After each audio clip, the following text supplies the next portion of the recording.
नमस्कार। FG movie पर आप सभी दिलचस्प किस्से के दर्शकों को मेरा यानी कि पीयूष सुहाना का बारंबार प्रणाम। एक बार फिर से आपका स्वागत है हमारे शो पर। और इस बार दिलचस्प किस्से के इस एपिसोड में मैं आपको एक किस्सा नहीं सुनाऊंगा बल्कि कुछ एक खास किस्सों की कड़ी सुनाऊंगा, क्योंकि मैं इस समय माँ कालिंदी, माँ यमुना जी के तट पर हूँ, वृंदावन घाट पर हूँ और नाव पर विराजित हूँ। तो मैंने सोचा क्यों ना आपको कुछ ऐसे किस्से सुनाऊं जो भगवान श्री कृष्ण की कृपा पर, उनके चमत्कारों पर आधारित हैं। इसलिए मैंने आपको इन किस्सों को सुनाने का निर्णय किया है। उम्मीद करता हूँ आपको बेहद पसंद आएगी। तो पहला किस्सा जो हमारा है वो किस्सा है एक बुजुर्ग महिला का, जिसका जन्म से लेकर मृत्यु तक भगवान श्री कृष्ण पर अकाट्य विश्वास था, अगाध विश्वास था। क्या हुआ उनके साथ जानते हैं इस कहानी में। तो ये कहानी है एक भक्त और उसके भगवान की। ये कहानी है एक लल्ला मतलब बच्चा और उसकी माँ की। यहाँ लल्ला कोई सामान्य बच्चा नहीं, यहाँ लल्ला है श्री कृष्ण और भक्त है वो माँ। ये कहानी है एक ऐसी औरत की जिसने अपनी पूरी जिंदगी भर भगवान श्री कृष्ण को अपने बच्चे की तरह प्यार किया, बच्चे की तरह माना और उनके प्रति आस्था अगाध। उम्र के पहली दहलीज पर जब वो अपने माँ बाप के साथ वृंदावन आती थी तो बांके बिहारी से उसकी लालसा, उसका हृदय इस तरीके से मिल चुका था कि उसने ठान लिया कि ताउम्र मैं बांके बिहारी के दर्शन करने आऊँगी। वो अपने माता पिता के साथ आती थी। ये भक्ति धीरे धीरे धीरे धीरे बढ़ती चली गई।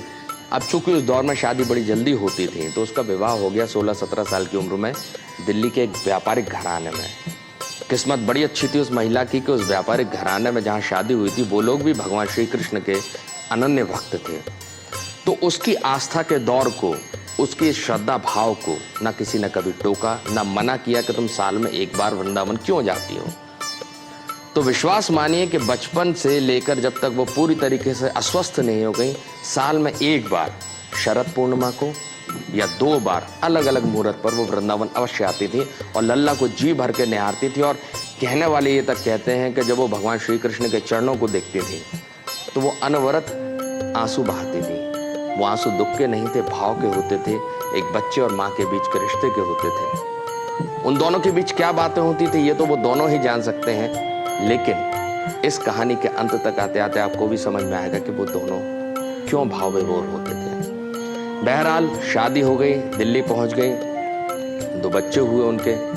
उन दोनों बच्चों को पालन पोषण करते करते भी वो हर साल वृंदावन आती रही, पर धीरे धीरे धीरे उनका शरीर अशक्त होने लगा, वो बीमार होने लगी। 40-42 वर्ष की उम्र में सभी लोगों ने कहा कि अब तुमने पूरे जीवन भर भक्ति करी है, अब तुम्हारे बच्चे बड़े हो गए, तुम्हारे शरीर में उतने बल नहीं बचा, क्यों नहीं एक काम करती हो कि लल्ला की मतलब भगवान श्री कृष्ण की एक बाल रूप मूर्ति लेकर तुम यहाँ पर आ जाओ और यहाँ पर भक्ति करो। उसने कहा ये आपका सुझाव ठीक है, मैं मूर्ति तो लेकर आऊंगी, पर जब तक मेरे शरीर में इतना सा भी बल बाकी है मैं वृंदावन जरूर जाऊंगी। वो आई वृंदावन, लल्ला की छोटी सी पीतल की मूर्ति ली और उसको लेकर दिल्ली आ गई, पर वृंदावन जाना नहीं छोड़ा उन्होंने। दिल्ली आने के बाद वो उसकी सेवा ठीक उसी तरीके से करती थी जैसे वो अपने दोनों बच्चों की बचपन में करती थी। उनको नहलाना, धुलाना, चरणों को साफ करना, चरणामृत बनाना, पिलाना और पूरे परिवार को प्रसाद के रूप में देना। वो उनके लिए मूर्ति नहीं थी, एक सब प्राण सहित एक शरीर था भगवान श्री कृष्ण का, जिसकी वो कंघी भी करती थी, जिसको वो काजल भी लगाती थी, जिसके गाल में डिठूला भी लगाती थी। बच्चे और माँ के बीच का प्यार। उम्र बढ़ी, लगभग 57 साल की उम्र जब उनकी हो गई तो वो धीरे धीरे और अशक्त हो गए। उनको कुछ बीमारियों ने घेर लिया। परिवार ने दबाव बनाया कि नहीं, अब नहीं जाने देंगे, अब तुम्हें जो भी करना है यहाँ पर ही रह के करना है। वो भी जानती थी अपने शरीर की स्थिति।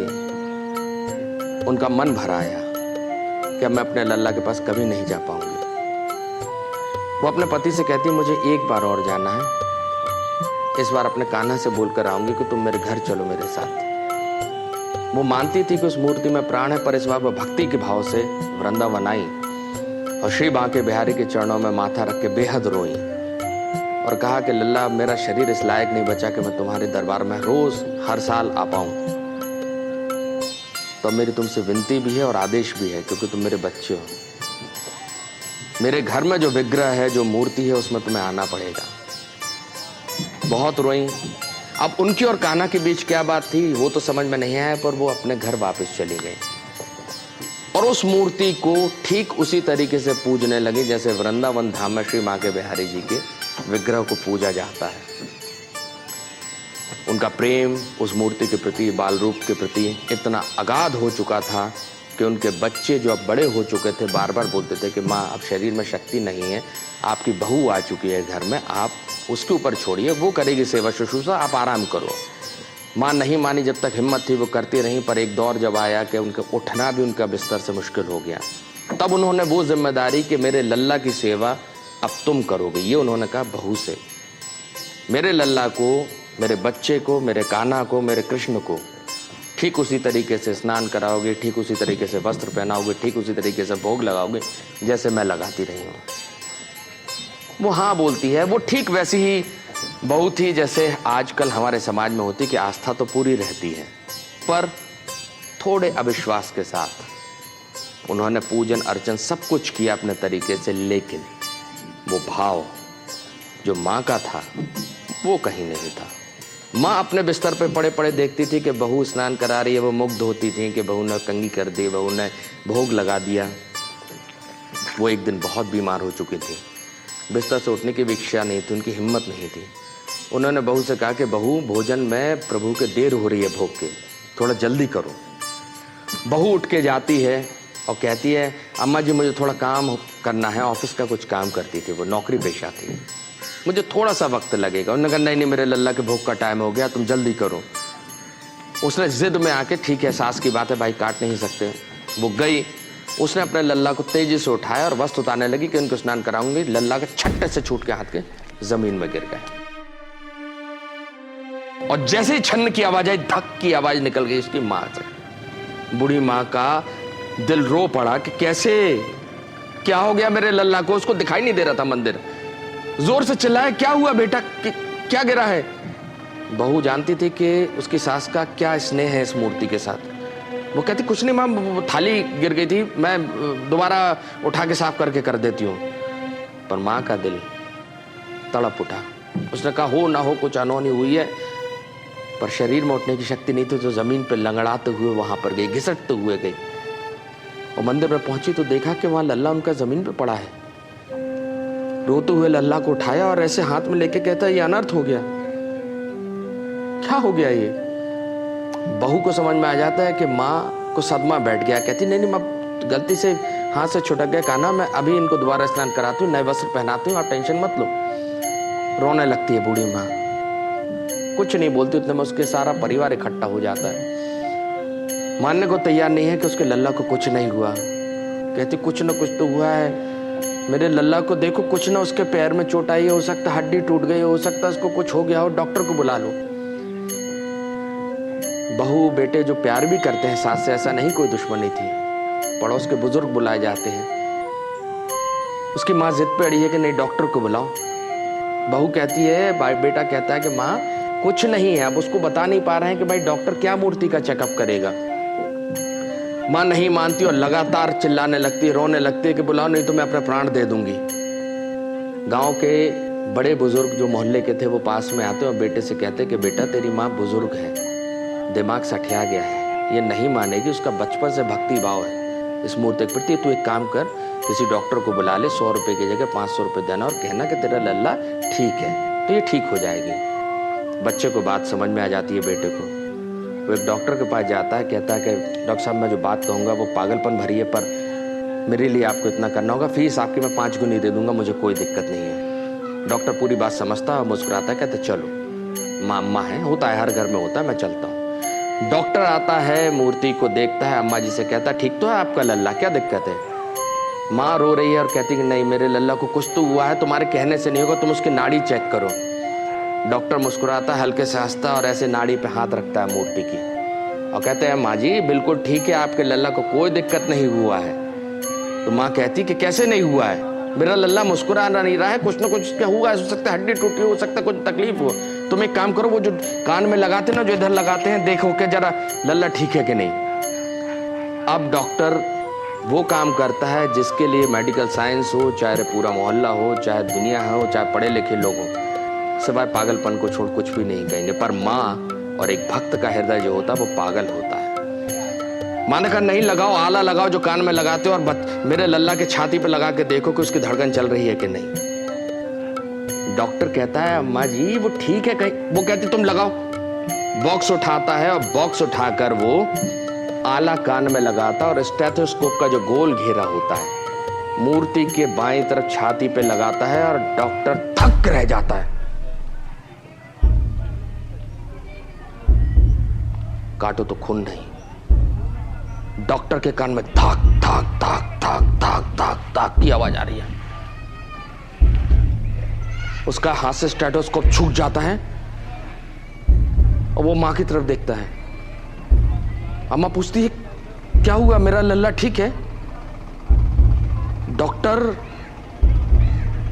एकदम से उसके मां के चरणों में गिर जाता है, मूर्ति के चरणों में ऐसे प्रणाम करता है, लेकिन कुछ उसके मुंह से शब्द नहीं निकल रहे। अवाक है, बेबाक है, जबान नहीं है। वो सब कुछ छोड़ के भागने की कोशिश करता है वहां से। अम्मा पूछती कहां जा रहा है बेटा? डॉक्टर कहता है मां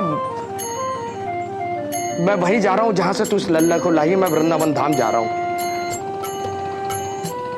जी हाँ, ये सच्ची घटना है कि जब भक्त की भक्ति में आस्था और विश्वास होता है तो बेजान पत्थर की मूर्ति, पीतल की मूर्ति में भी प्राण आ जाते हैं। ये एक बहुत सच्ची घटना है जिसे कल्याण प्रकाशन और कई सारे प्रकाशन ने इसको प्रकाशित किया।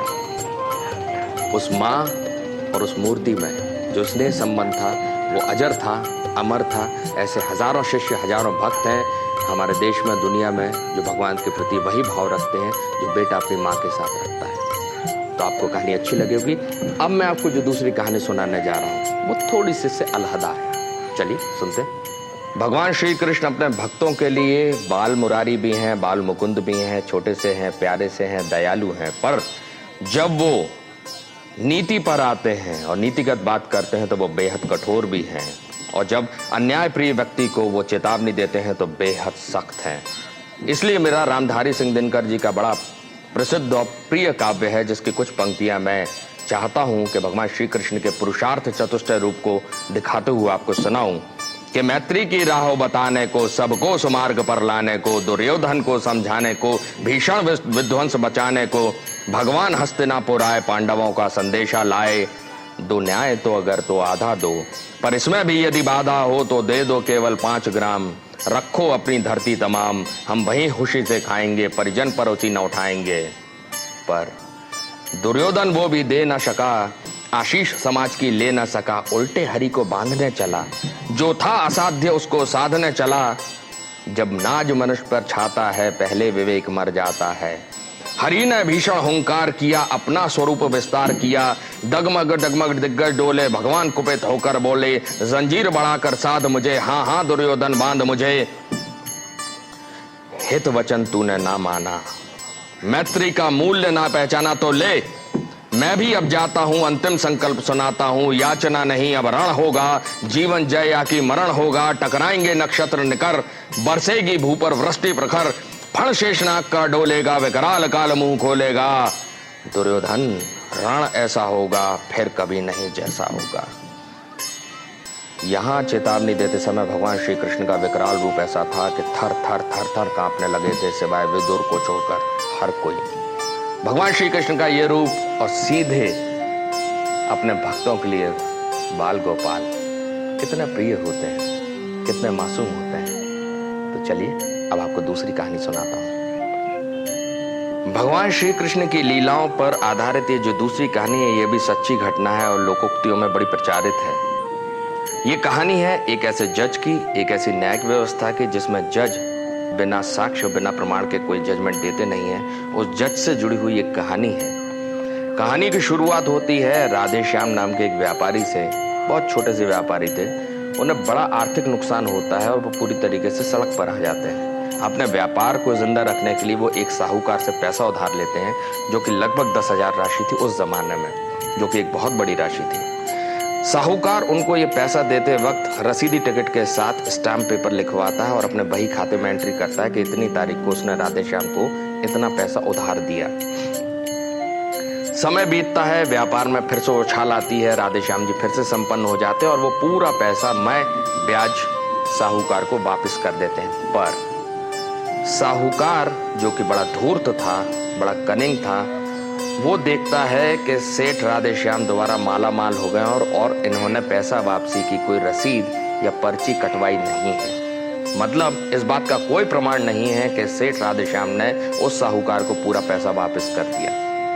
उसके मन में लालच आता है और वो निर्णय करता है कि क्यों ना अदालत में इस केस को दाखिल किया जाए, सेठ राधे श्याम से 4 गुना पैसा वसूल किया जाए। लालच एक लालची आदमी का, भक्ति एक भक्त की। राधे श्याम जी जो कि भगवान श्री कृष्ण के अनन्य भक्त थे, अगाध आस्था थी उनकी भगवान श्री कृष्ण में, उनने जीवन के हर अच्छे बुरे घटनाओं को साक्षी बनाया था श्री बांके बिहारी जी को।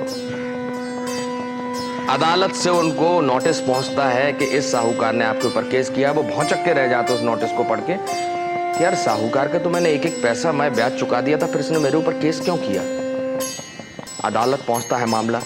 अदालत पहुंचने के बाद चूंकि इनके पास कोई साक्ष्य नहीं था, इनके पक्ष में कोई वकील खड़ा होने को तैयार नहीं था कि भाई तुमने पैसा तो मैं कागजों के लिया है, दस्तखत करके लिया, रसीदी टिकट करा के लिया, लेकिन पैसा वापसी का कोई सबूत तो है नहीं तुम्हारे पास, कोई सबूत हो तो बताओ। राधे श्याम जी कहते हैं कि मुझे सबूत की क्या जरूरत है, मैंने जो भी पैसा दिया है वापस वो अपने प्रभु बांके बिहारी जी को साक्षी बनाकर दिया है, मैंने जीवन में कभी झूठ नहीं बोला। तो हंसने लगे वकील, तुम झूठ बोलो या सच बोलो ये मायने नहीं रखता, मायने ये रखता है कि अदालत प्रमाण को मानती है, तुम्हारे पास कोई प्रमाण हो तो बताओ, और नहीं है तो जाओ बांके बिहारी के पास और उनको बोलो कि आप बनो मेरे प्रमाण। और हंसने लगे जोर से वकील। उनने कहा हंसने की जरूरत नहीं है, मेरे बांके बिहारी हैं, विराजित हैं उस मूर्ति में, मैं उनसे जाकर शिकायत करूंगा कि साहूकार ने मेरे साथ ऐसा ऐसा किया है। साहूकार भी हंसता कि कर लो जो करना है, पैसा तो हम तुमसे वसूल कर रहेंगे। अदालत में जज के सामने जब केस सुनाया जाता है, जज साहब इन सब बातों पे कोई भरोसा नहीं करते। जज साहब सीधे कहते हैं कि मिस्टर राधे श्याम, यदि आपके पास कोई प्रमाण है तो वो दीजिए, अन्यथा आप केस हारेंगे और आपको इनका जो केस हुआ है उससे दुगनी राशि आपको चुकाना पड़ेगी, क्योंकि मानहानि का दावा किया है इन्होंने। वो कहते हैं साक्षी हैं और साक्षी श्री बांके बिहारी वृंदावन धाम है। तो कहते क्या पता है उनका, उन्होंने कहा कुछ नहीं है, बांके बिहारी वृंदावन धाम और मंदिर प्रांगण। जज साहब को लगता है ये कोई व्यक्ति है। जज साहब एक नोटिस जारी करते हैं और मंदिर पहुंचा देते हैं कि श्री बांके बिहारी वृंदावन धाम इतनी तारीख को मेरी अदालत में प्रस्तुत होकर साक्ष्य प्रस्तुत करें। अब वो पर्चा लेकर जब अदालत का अर्दली वृंदावन धाम मंदिर में पहुंचता है बांके बिहारी का, वहां पूछता है कि भाई बांके बिहारी नाम का कोई शख्स है। तो वहां जो चौकीदार सेवादार रहते हैं वो कहते हैं कि बांके बिहारी नाम का शख्स तो यहाँ केवल एक है, वो जो विराजे हुए हैं राधा कृष्ण के विग्रह में। तो अर्दली को समझ में नहीं आता क्या करें, जज साहब को क्या बोले। तो वो कहता है कि भाई इसको स्वीकार कर लो कि मैंने नोटिस पहुंचाया है। तो कहता स्वीकार क्यों करेंगे, तुम दरवाजे पर चस्पा कर दो। तो मंदिर का जो प्रांगण है, भगवान श्री कृष्ण के सामने जो दरवाजा है, उस दरवाजे पर उस नोटिस को चिपकाया जाता है जिसमें लिखा होता है कि इतनी तारीख को बांके बिहारी को अदालत में समक्ष होकर राधे श्याम के पक्ष में गवाही देनी है। तय तिथि आती है, अदालत लगती है, खचाखच भरी हुई है, जज साहब बैठे हुए हैं, जज साहब दूसरे 2 केस सुन रहे हैं। तभी इस केस का नंबर लगता है। आवाज लगाई जाती है कि राधे श्याम केस में श्री बांके बिहारी वृंदावन धाम हाजिर हो। 12 साल का एक छोटा सा बच्चा धीरे धीरे चलता हुआ आता है, त्रिपुंडधारी है और कटघरे में आके खड़ा होता है। जज साहब को लगता है कि कोई गवाह आया है। जज साहब नीचे कुछ लिख रहे होते हैं, बिना नजर ऊपर उठाए कटघरे की तरफ बिना देखे कहते हैं हाँ भाई बांके बिहारी आप ही हैं। नीचे से आवाज आती है हाँ मैं ही हूँ।